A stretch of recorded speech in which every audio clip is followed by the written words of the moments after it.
ये कहानी एक प्यारी सी लड़की की है जो एक खूंखार सन की बुड्ढे से बचने और अपनी जान की सलामती के लिए भाग रही थी। घने जंगल में फंसी ये लड़की ना जाने कब मौत के इतने करीब पहुंच जाती है, उसे पता ही नहीं चलता। हर मोड़ पर उसे लगता है कि अब वो बचने वाली नहीं है। कदम कदम पर खतरा मंडरा रहा है और कोई भरोसा नहीं कि अगले पल क्या होगा। लेकिन ये सन की बुड्ढा इस प्यारी सी लड़की से क्या चाहता है, क्यों वो उसके पीछे हाथ धोकर पड़ा है, ये देखेंगे हम आज की इस पूरी कहानी में। और कहानी की शुरुआत में हम एक आदमी को देखते हैं जिसका नाम वेड है। वो अपनी बाइक से जंगल के बीच रास्ते से जाते हुए एक पेट्रोल पंप पर पहुंचता है। वहां अपनी बाइक में पेट्रोल डालने के बाद उसकी नजर एक आदमी पर पड़ती है जो अपने डॉग को डांट कर उसे चुप करने की कोशिश कर रहा था। ये देखकर वेड बिना कुछ कहे उस आदमी के पास जाता है और अपनी गन निकालकर उसे शूट करके मार देता है। पास में एक कपल भी बैठा हुआ था तो वो उन्हें भी गोली मारकर वहीं ढेर कर देता है। वहां पर एक और भी लड़की थी जो ये सब देखकर डर के मारे छिप रही थी, लेकिन वेड उसे कुछ नहीं करता और फिर अपनी बाइक लेकर वहां से निकल जाता है। अब एक आदमी ने अचानक इन लोगों को क्यों और किस लिए मारा, ये हमें जल्द ही पता चल जाएगा। कहानी बहुत ही सस्पेंसफुल होने वाली है, इसलिए बिना मिस किए देखते रहिए। इसके बाद कहानी हमें मिरांडा नाम की एक लड़की से मिलवाती है। दरअसल जब भी मिरांडा को पैनिक अटैक आते हैं तो वो पेड़ों पर चढ़ जाती है क्योंकि इससे उसे थोड़ी राहत मिलती है। मिरांडा की मॉम का नाम जेनी है जो इस वक्त प्रेग्नेंट है। मिरांडा के असली डैड अब इस दुनिया में नहीं रहे क्योंकि उन्होंने खुद अपनी जान ले ली थी। इसके बाद जेनी ने एडी नाम के एक अच्छे आदमी से शादी कर ली है जो अब पूरे परिवार का ध्यान रखता है और एक अच्छा पिता बनने की कोशिश कर रहा है। एडी मिरांडा को बाहर घुमाने के लिए ले जाना चाहता था, लेकिन जब जेनी मिरांडा के कमरे में जाती है तो वो वहां नहीं मिलती। उसे पता चलता है कि मिरांडा फिर से पेड़ पर चढ़ गई है। फिर वो एडी से कहती है कि तुम उसे नीचे बुलाओ क्योंकि वो तुम्हारी ही बात सुनेगी। जिसके बाद एडी मिरांडा को प्यार से नीचे लाता है और उसे कार में बिठाकर बताता है कि वो दोनों एक साथ घूमने जाने वाले हैं। मिरांडा की मॉम उसका फोन देती है और साथ ही एक दवाई देकर कहती है कि इसे सही समय पर लेना मत भूलना। इसके बाद एडी और मिरांडा गाड़ी में बैठकर निकल जाते हैं। रास्ते में एडी उसे समझाता है कि वो मिरांडा और उसके परिवार से बहुत प्यार करता है और जेनी का हमेशा ख्याल रखेगा। फिर बीच रास्ते में वो एक गैस स्टेशन पर वॉशरूम के लिए रुकते हैं। एडी वॉशरूम कर ही रहा होता है कि तभी वेड नाम का वही आदमी भी पहुंच जाता है और एडी से पूछता है कि वो कहाँ जा रहा है, तो एडी बता देता है कि वो घूमने जा रहे हैं। फिर वॉशरूम के बाद एडी मिरांडा को लेकर वहां से निकल जाता है। उधर घर पर मिरांडा की छोटी बहन एमिली एग्जाम देकर कॉलेज से लौट आती है और अपनी मॉम के कामों में मदद करने लगती है। लेकिन वही एडी और मिरांडा काफी दूर जाने के बाद एक जगह रुककर बात कर रहे थे। तभी वेड गाड़ी के पास आकर रुकता है और फिर अपनी गन निकालकर उन्हें डराता है। ये देखते ही एडी घबराकर गाड़ी तेजी से भगाने लगता है, लेकिन वेड उनके पीछे पड़ जाता है और गाड़ी पर फायर कर देता है। एक गोली एडी को लग जाती है जिससे गाड़ी का एक्सीडेंट हो जाता है। इसके बाद एडी अपनी बेटी से कहता है कि वो जल्दी से जंगल की तरफ भाग जाए और अपनी जान बचाए। मिरांडा के पास और कोई ऑप्शन नहीं था, इसलिए वो डर के मारे भागती है और जंगल के अंदर चली जाती है। इस बीच वेड एडी के पास आता है और उसे 2-3 गोलियां मारकर उसकी पूरी तरह जान ले लेता है। वहीं जंगल में मिरांडा इधर उधर भाग रही होती है, उसे नहीं पता कि वो इस जंगल में कहां जाए। दूसरी तरफ वेड गाड़ी में बैठकर सैंडविच खाते हुए एडी के फोन में जेनी की तस्वीरें देखता है। जेनी की खूबसूरती को वो बुरी नीयत से देखता है और फिर उसी फोन से जेनी को एक मैसेज भी भेज देता है ताकि जेनी को लगे कि एडी ही मैसेज कर रहा है। उधर पुलिस उस पेट्रोल पंप पर पहुंचती है जहां वेड ने 3 लोगों को मारा था। वहां एक लड़की बताती है कि एक आदमी अचानक आया और 3 लोगों को मारकर बिना कोई बात किए यहां से चला गया। अब पुलिस इस खतरनाक किलर को ढूंढने में लग जाती है। इधर जंगल में मिरांडा काफी दूर आ चुकी होती है, उसका फोन भी नेटवर्क से बाहर होता है, इसलिए वो थककर एक जगह बैठ जाती है। लेकिन वेड उसे ढूंढते हुए आकर एकदम उसके पास पहुंच जाता है और उसे मदद की पेशकश करता है।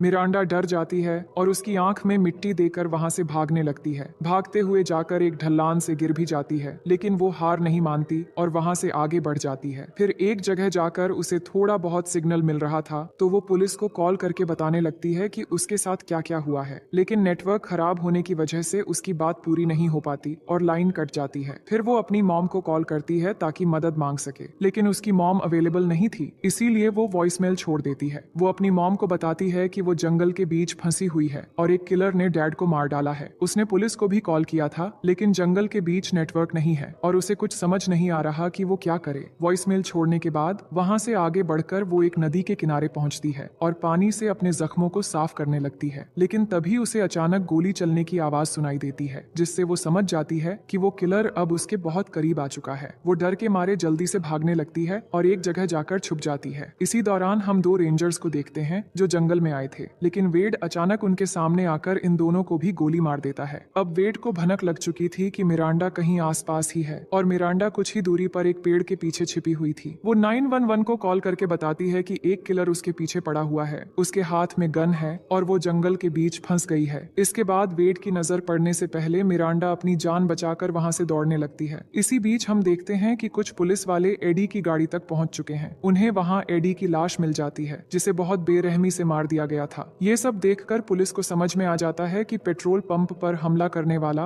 और एडी को मारने वाला शायद एक ही किलर है, क्योंकि दोनों जगहों पर एक ही बाइक के टायर के निशान थे। लेकिन वो नोटिस करते हैं कि एडी का एक अंगूठा गायब है और उसका फोन भी उसके पास नहीं है। उन्हें शक होता है कि किलर शायद जंगल की तरफ भागा है। वहीं भागते हुए मिरांडा काफी दूर जाने के बाद टॉड नाम के एक लड़के से टकरा जाती है और उसे बताती है कि एक किलर मेरे पीछे पड़ा है और उसने मेरे स्टेप डैड को भी मार दिया है, हमें यहाँ से जल्दी भागना चाहिए। फिर वो दोनों वहाँ से भागने लगते हैं और टॉड मिरांडा को लेकर अपने मॉम डैड के पास आता है। मिरांडा उन्हें सारी सच्चाई बताती है और कहती है कि हमें यहाँ से जल्दी भागना चाहिए। ये सुनकर वो लोग उसे शांत करते हैं और फौरन पुलिस को कॉल कर देते हैं। लेकिन इस बीच वेड वहाँ भी आ पहुँचता है और टॉड की मॉम को गोली मार देता है। ये देखकर मिरांडा डर के मारे वहाँ से भाग जाती है, लेकिन वेड एक एक करके बाकी लोगों को भी गोली मार देता है और मिरांडा किसी तरह वहाँ से जान बचाकर निकलने में सफल हो जाती है। इसके बाद हम जेनी को देखते हैं, जो अब तक इन सबसे अनजान थी, लेकिन जब वो अपनी बेटी की वॉइसमेल सुनती है तो वो घबरा जाती है और समझ जाती है कि उसकी बेटी बहुत बड़ी मुसीबत में फंस गई है। वो एमिली को भी वॉइसमेल सुनाती है और तभी एक पुलिस ऑफिसर भी उनके घर पहुंच जाता है। ऑफिसर उन्हें बताता है कि एडी की लाश मिल गई है, जिसे किसी ने मार डाला है। ये सुनकर जेनी बताती है कि उसकी बेटी अभी भी खतरे में है और वो किलर उसके पीछे पड़ा है। पुलिस वाले किलर का एक स्केच बनवा चुके थे, जिसे दिखाकर ऑफिसर पूछता है कि क्या आप इस आदमी को पहचानती हैं? लेकिन जेनी और एमिली ने इसे कभी भी नहीं देखा था। तो ऑफिसर कहता है कि हम जितनी जल्दी हो सके मिरांडा को ढूंढ निकालेंगे, तब तक आप में से किसी एक को पुलिस स्टेशन। जिस पर एमिली पुलिस के साथ चली जाती है और अब घर में सिर्फ जेनी अकेली रह जाती है। अब हम मिरांडा को देखते हैं, जो जंगल के बीच एक चट्टान के ऊपर जाकर बैठ जाती है।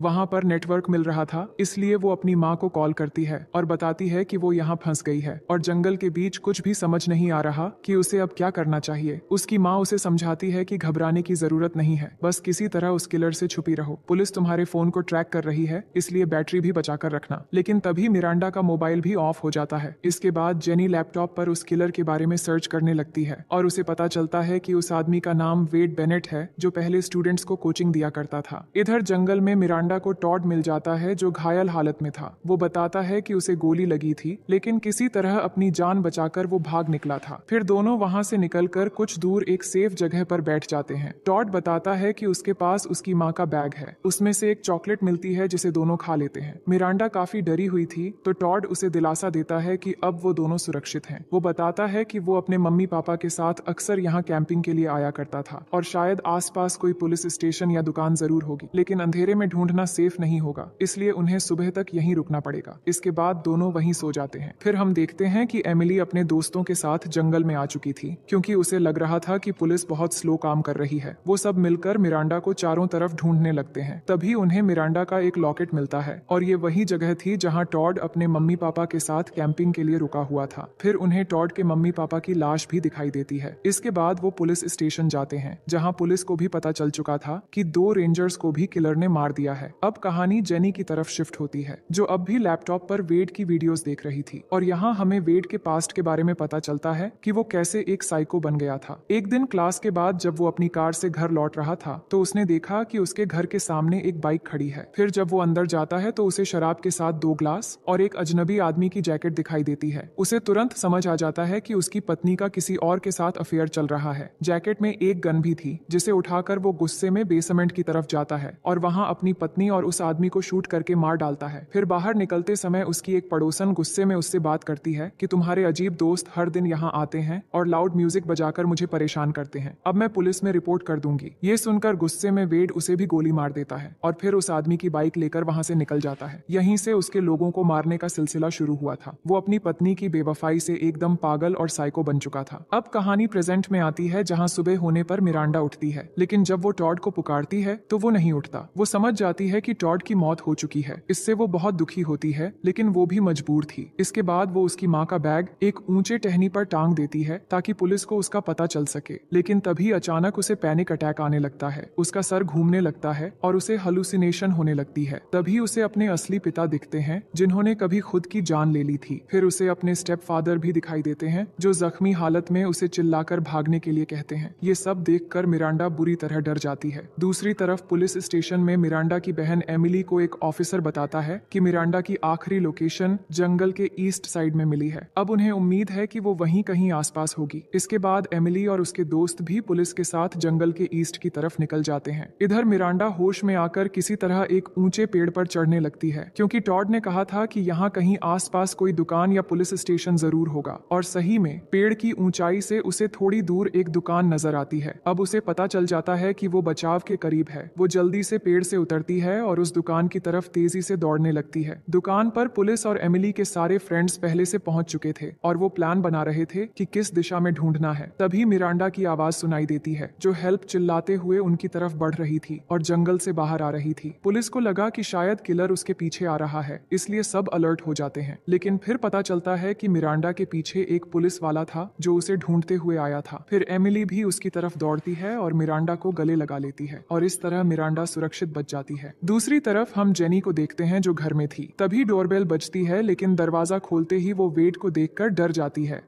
इसके बाद वेड उसे गन पॉइंट पर ले लेता है और जेनी के फोन से एमिली को कॉल करता है और बहाना बनाता है कि जेनी को लेबर पेन हो रहा है, इसलिए वो जल्दी घर आ जाएं। ये सुनकर एमिली मिरांडा को लेकर जल्दी घर लौटती है, लेकिन उन्हें नहीं पता था कि वेड पहले से घर के अंदर मौजूद है। जैसे ही वो घर पहुंचते हैं, वेड उन्हें गन पॉइंट पर बैठा देता है और धमकी देता है कि वो कई लोगों को मार चुका है और इन्हें मारने में भी उसे बस कुछ सेकंड लगेंगे। फिर वो तीनों के हाथ पकड़कर एक साइको की तरह प्रार्थना करने लगता है। वो गॉड का शुक्रिया अदा करता है कि इतने वायलेंस के बावजूद भी गॉड ने उसे बचा लिया और अब 3 खूबसूरत लड़कियां भी उसके पास हैं। इसी दौरान मिरांडा चुपके से अपनी जेब से चाकू निकाल लेती है। फिर वेड इन्हें ड्रिंक्स सर्व करते हुए कहता है कि मिरांडा को देखकर उसे अपनी पत्नी की याद आती है, जिसे उसने बेवफाई के चलते मार डाला था। ये सुनकर मिरांडा गुस्से में बोलती है कि शायद इसलिए तुम मेरा पीछा कर रहे थे और इसी वजह से तुम एक बेरहम साइको बन चुके हो। ये कहते ही मिरांडा चाकू से वेड की हथेली में वार कर देती है और फिर तीनों मिलकर वेड पर हमला कर देती हैं। लेकिन वेड बहुत ताकतवर था। वो एमिली और मिरांडा को दूर फेंक देता है और जेनी को भी धक्का मारता है। फिर जैसे ही वो मिरांडा पर चाकू से हमला करने वाला होता है, तभी जेनी गन उठाकर उसे निशाने पर ले लेती है। लेकिन वेड को लग रहा था जेनी शूट नहीं करेगी, इसलिए वो मिरांडा पर हमला करने ही वाला था कि जेनी उसे शूट कर देती है, जिससे वेड वहीं मर जाता है और इस तरह तीनों माँ बेटी सुरक्षित बच जाती हैं। अब कहानी के आखिर में हम देखते हैं कि एमिली अपने डैड को याद करते हुए दुखी बैठी थी। तभी मिरांडा अपनी माँ के पास आती है और कहती है कि वो उससे बहुत प्यार करती है। फिर एमिली भी पास आती है और तीनों गले लगकर बहुत रोते हैं। जेनी कहती है कि बहुत मुश्किलों के बाद हम फिर से एक हो पाए हैं, अब हमें एक साथ रहना है। इसी दौरान अचानक जेनी को लेबर पेन शुरू हो जाता है, तो दोनों बेटियां उसे हॉस्पिटल ले जाने लगती हैं और इसी के साथ ये कहानी यहीं पर खत्म हो जाती है।